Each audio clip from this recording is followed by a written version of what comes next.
Baghdad کی زیارتیں بھی لوگ کرتے ہیں جس میں خاص طور پہ سلمان فارسی. لیکن جہاں پہ سلمان کی قبر ہے بعض اوقات ٹائم کم ہونے کی بنا پر کہ 10 دن کے اندر جا کے آنا ہے لوگ چھوڑ دیتے ہیں کیونکہ تقریباً آدھا دن نکل جاتا ہے. سلمان پاک اس جگہ کا نام ہے سلمان پاک, لیکن بہت اہم زیارت ہے سلمان کی. آپ اندازہ کریں کہ سلمان کا انتقال ہوتا ہے, مولا مدینے سے معجزے کے ذریعے سے آ کے غسل و کفن دے کے راتوں رات واپس جاتے ہیں. یہ مشہور واقعات ہیں, ان کو نہیں دہرانا چاہتا. بہت اہم وہ زیارت ہے. اگر آپ کے پاس ذرا سا بھی ٹائم ہو تو سلمان پاک کو جو ہے اس کو اگنور نہ کیجیے. لیکن وہیں پر سلمان کے برابری تو حذیفۃ الیمانی کی قبر, اور وہ تصویر بھی وہاں پہ لگی ہوئی ہے کہ جب 1300 سال کے بعد, 1350 سال کے بعد, 1400 سال کے بعد حذیفۃ الیمانی عراق کے بادشاہ کے خواب میں آئے تھے اور کہا تھا کہ جہاں میری قبر میں پانی آ رہا, وہی دریا جو کاظمین کے قریب ہے دریائے دجلہ, اس کا پانی آ رہا. چنانچہ قبر کو کھولا گیا. حذیفۃ الیمانی کی میت اتنی ہی تازہ تھی جیسے آدمی اس وقت اپنے بیڈ روم میں سو رہا ہے. بڑے احترام کے ساتھ اس کو نکالا گیا. بڑی سی تصویر لگی ہے, 2 تصویریں, ایک لیڈیز سیکشن میں ایک جینٹس میں, اور باقاعدہ عراق کی آرمی گارڈ آف آنر دے رہی ہے اور پورے پروٹوکول کے ساتھ لے کے جا رہے ہیں, اور سلمان فارسی کے پہلو میں دفن کیا. یہ معجزہ تو ہمارے زمانے کا 1932, صرف 90 سال. آپ میں سے بعض کے دادا نے اور بعض کے پردادا نے یہ واقعہ اپنی آنکھوں سے بھی دیکھا ہوگا. حذیفۃ الیمانی کا یہ مشہور معجزہ.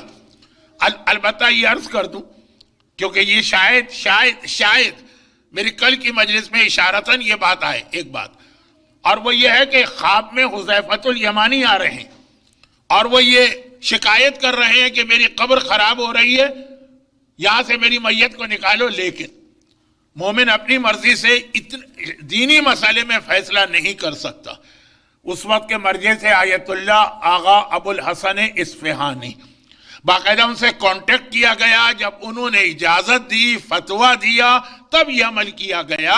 مرجعیت کی اہمیت, مرجعیت کی طاقت, مرجعیت سے پوچھے بغیر کوئی قدم نہ اٹھانا, آج کے زمانے کا یہ بہت اہم مسئلہ. تو حذیفۃ الیمانی کہاں سے گئے؟ کووٹ کے اندر.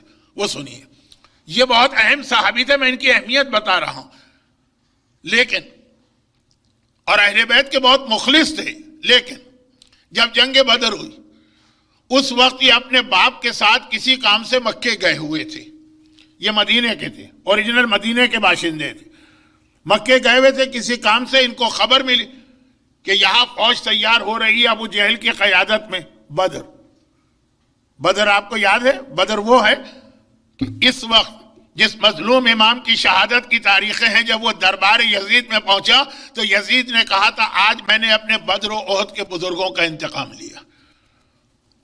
وہ جنگ بدر ہے جس کا انتقام لیا گیا کہ محمد کی نواسیوں کو قیدی بنا کے بازاروں اور درباروں میں لے جایا گیا.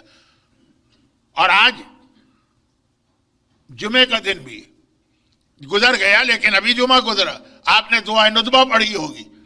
دعائے ندبہ میں احقاد البدریہ, یہ بدر کا کینہ تھا جو اہل بیت اطہار اور خاص مولا علی کے خلاف نکالا گیا. تو بدر بہت اہم لڑائی ہے, یعنی اب تک سلسلہ جاری ہے بدر کا. دعائے ندبہ جب آپ پڑھتے ہیں بدر کو آپ یاد کرتے ہیں, اور یزید جب بدر کا تذکرہ دربار میں کرتا ہے تو وہ اپنے بزرگوں کو یاد کرتا ہے. حذیفۃ الیمانی کو اطلاع ملی کہ مدینے میں فوج تیار ہو رہی ہے. وہ اچانک مکے میں فوج تیار ہو رہی ہے, مدینے پہ حملہ کرنے والی. ان کو معلوم ہے کہ ابھی مدینے میں مسلمان بہت کم ہیں, ایک ایک سپاہی کی اہمیت ہے. چنانچہ اپنے باپ کے ساتھ دوڑ کے نکلے مکہ مدینے جانے کے لیے. مکے سے مدینہ راستے میں مکے کے کافروں نے دیکھ لیا ان کو جا رہے ہیں, روک لیا. یہ تو جانتے تھے یہ مدینے سے آئیں, روک لیا اور کہا کہ تم کہاں جا رہے ہو؟ کہا اپنے وطن جا رہے ہیں. کہا لیکن ہم مدینے پہ اٹیک کرنے والے, ہم کو ڈر ہے کہ تم محمد کی فوج میں شامل ہو کے ہمارے خلاف جنگ کرو گے, ہم تمہیں یہاں روک کے رکھتے ہیں جب تک کہ جنگ ختم نہ ہو. کہا کہ نہیں, میں ساتھ میں نہیں دوں گا, مجھے مدینے جانے دو. کہا کہ تمہیں ہم سے وعدہ کرنا پڑے گا, شرعی وعدہ, کہ اگر مدینے جاؤ گے تو محمد کے ساتھی نہیں بنو گے. مجبوراً یہ وعدہ کر لیا.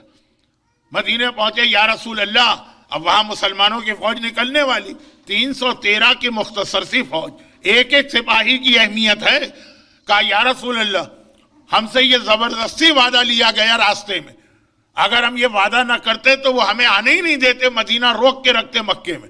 پیغمبر نے کہا لیکن شرعی وعدہ ہے، چاہے کافروں سے کیا ہو، چاہے اسلام دشمنوں سے کیا ہو، چاہے ہم پر حملہ کرنے والوں سے کیا ہے، تمہیں اس کا احترام کرنا پڑے گا، یہ تم پر واجب ہے. ہمارے یہاں جھوٹ بولنا ایک کمال ہے، ہمارے یہاں جھوٹے وعدے کرنا ایک ہنر ہے، ہمارے یہاں چند ڈالر حاصل کرنے کی خاطر مس ڈکلیریشن کرنا کوئی مسئلہ ہی نہیں. پیغمبر نے بدر جیسی لڑائی میں جہاں ایک ایک سپاہی قیمتی ہے، حذیفۃ الیمانی اور ان کے باپ کو روک دیا.